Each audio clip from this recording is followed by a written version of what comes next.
الحق من ربك فلا تكن من الممترين.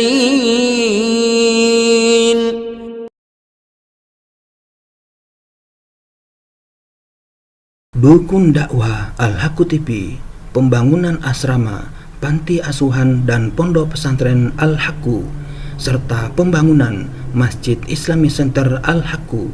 Salurkan donasi Anda melalui Bank Syariah Indonesia dengan nomor rekening 7726170370 dengan kode bank 451 atas nama Muhammad Rais, pengasuh panti asuhan dan pondok pesantren Al-Haqqu.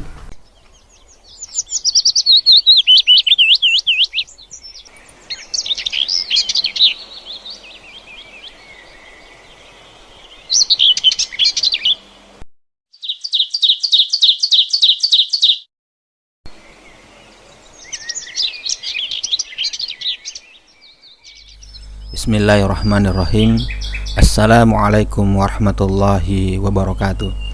Alhamdulillahirabbil alamin. Wassalatu wassalamu ala Rasulillah Muhammadin wa ala alihi wa ashabihi wa man tabi'ahuda ila yaumiddin, amma ba'd. Para sobat Al-Haqqu TV dimanapun Anda berada, alhamdulillah kita bersua kembali dalam rangka melanjutkan kajian Kamus Al-Quran, rujukan lengkap kosakata dalam Al-Quran. Kali ini kita telah sampai kepada kosakata yang ke-151, yaitu jahar, jiharon, dan jahro. Arti lafaz jahar, jiharon, dan jahro ialah jelas dan terang, sama ada jelas di hadapan mata atau terang pada pendengaran telinga. Apabila dikatakan jaharo bikalami, artinya ialah orang itu berbicara kuat sehingga suaranya dapat didengar oleh orang lain dengan jelas. Apabila dikatakan ra'aituhu jahra, artinya ialah saya melihatnya dengan jelas, tidak ada penghalang antara aku dan dia. Lafaz jahar diulang 7 kali dalam Al-Quran, yaitu dalam surah An-Nisa, surah yang keempat ayat 148, surah Al-An'am, surah yang ke-6 ayat 3, surah Al-A'raf, surah yang ke-7 ayat 205, surah An-Nahl, surah 16 ayat 75, surah Al-Anbiya, surah yang ke-21 ayat 110, surah Al-Hujurat, surah yang ke-49 ayat 2, dan surah Al-A'la, surah yang ke-87 ayat 7. Sedangkan kata jiharo disebut sekali dalam Al-Quran, yaitu dalam surah Nuh, surah yang ke-71 ayat 8. Sedangkan jahro diulang 3 kali, yaitu dalam surah Al-Baqarah, surah 2 ayat 55, surah An-Nisa, surah 4 ayat 153, dan surah Al-An'am, surah ke-6 ayat 47. Kata jahro dalam Al-Quran berarti terangnya sesuatu di hadapan mata sehingga dapat dilihat oleh manusia dengan jelas, seperti yang terdapat dalam surah Al-Baqarah, surah yang kedua ayat 55, dan surah An-Nisa, surah yang keempat ayat 153.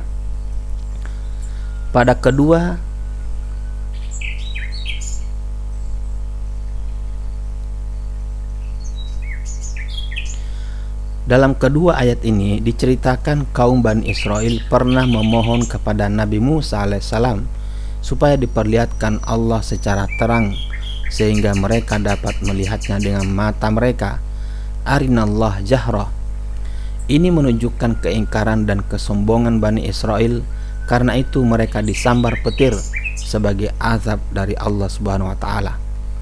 Begitu juga kata jahra yang terdapat dalam surah Al-An'am, surah yang ke-6 ayat 47. Dalam ayat ini diterangkan azab Allah datang secara mendadak dan terlihat jelas di depan mata. In atakum azabullahi baktah au jahra, in atakum azabullahi baktatan au jahratan. Kata jiharo yang disebut dalam surah Nuh, surah yang ke-71 ayat 8, juga berarti terang-terangan di hadapan ramai orang. Ayat ini menerangkan Nabi Musa alaihissalam berdakwah dengan sekuat tenaga dan berbagai cara, diantaranya dengan cara terang-terangan di hadapan orang ramai atau orang kebanyakan. Summa inni da'autuhum jihara. Namun kaumnya tetap tidak mau beriman kepadanya, malah menjauhkan diri darinya. Sedangkan kata jahar yang dikaitkan dengan terangnya sesuatu hingga dapat dilihat oleh mata manusia dengan jelas terdapat dalam surah An-Nahl, surah yang ke-16 ayat 75. Dalam ayat itu Allah Subhanahu wa taala menyebut orang merdeka yang dia anugerahkan rezeki yang baik, lalu dia mau menafkahkan sebagian dari rezekinya secara tersembunyi dan secara terang-terangan. Fahuwa yunfiqu minhu sirran wa jahra. Orang seperti ini tentulah berbeda dengan hamba yang tidak punya apa-apa dan tidak dapat berbuat apa-apa. Terangnya perbedaan ini adalah sama dengan terangnya perbedaan antara Allah dengan makhluknya. Sedangkan kata jahar yang dikaitkan dengan kerasnya atau terangnya perkataan sehingga dapat didengar dengan jelas ada dalam surah An-Nisa, surah yang keempat ayat 148, Al-A'raf, surah yang ke-7 ayat 205, Al-Hujurat, surah yang ke-49 ayat 2. Dalam surah Al-A'raf, surah yang ke-7 ayat 205, Allah Subhanahu wa taala mengajarkan kepada orang beriman mengenai adab berdoa kepadanya. Di antaranya, hendaklah doa itu diucapkan dengan suara perlahan, tidak perlu dengan suara yang keras, wa dunal jahri minal qaul. Karena Allah Subhanahu wa taala Maha mendengar dan Maha dekat dengan hambanya. Dalam surah Al-Hujurat, surah yang ke-49 ayat 2, Allah Subhanahu wa taala mengajarkan adab berbicara di hadapan Rasulullah sallallahu alaihi wasallam. Orang beriman dilarang meninggikan suara ketika di hadapan Nabi, sebagaimana mereka mengeraskan suara ketika berbual dengan kawan-kawannya. Wala tajharu lahu bil qauli kajahri ba'dikum li ba'd. Dalam surah An-Nisa ayat 4.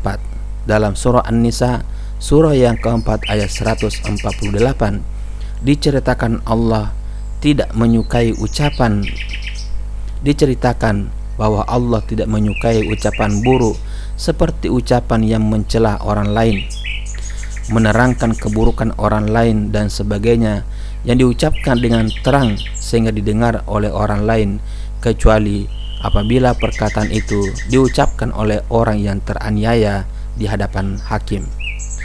La yuhibbullahu al-jahra bisu minal qawli illa man zulim. Al-Quran menegaskan semua perbuatan dan perkataan yang dilakukan manusia diketahui Allah SWT, karena Allah adalah zat yang maha mengetahui segala sesuatu.